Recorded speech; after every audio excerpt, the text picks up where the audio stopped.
आंवला नवमी की कहानी। एक आंवलिया राजा था। राजा रानी के नियम था कि वे रोज़ 108 सोने की आंवले का दान करते थे और बाद में भोजन करते थे। समय बीतता गया, बेटा बड़ा हुआ, बहू आई।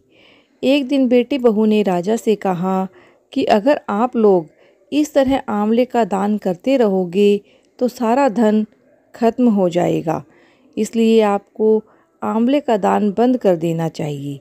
तब राजा रानी घर छोड़कर चले गए और जंगल में रहने लगे। वहाँ वे आंवलों का दान नहीं कर सके, इसलिए उन्होंने कुछ भी खाया पिया नहीं।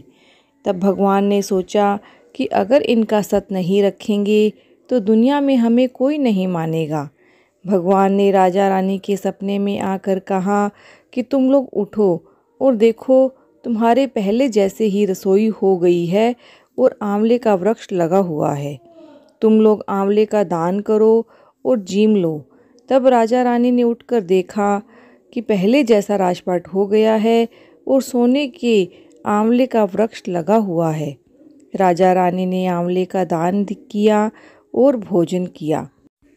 इधर बेटा बहू ने जब से सास ससुर को घर से निकाला, तब से उनके घर में अन्नदाता का वैर पड़ गया।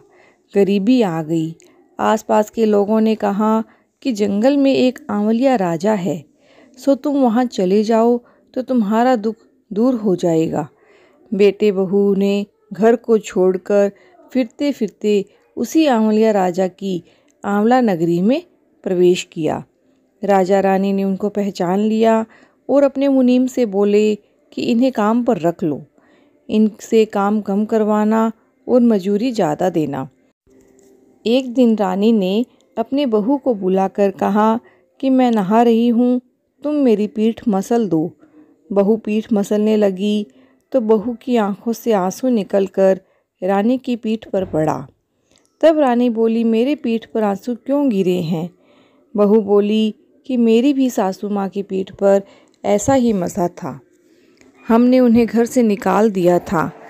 राम जाने अभी कहाँ हैं और किस हाल में हैं। तब रानी बोली कि हम ही तुम्हारे सास ससुर हैं, तुमने हमें घर से निकाल दिया था, पर भगवान ने हमारा सत रखा। बेटे बहू ने राजा रानी के पांव पकड़ लिए, सब आनंद से रहने लगे।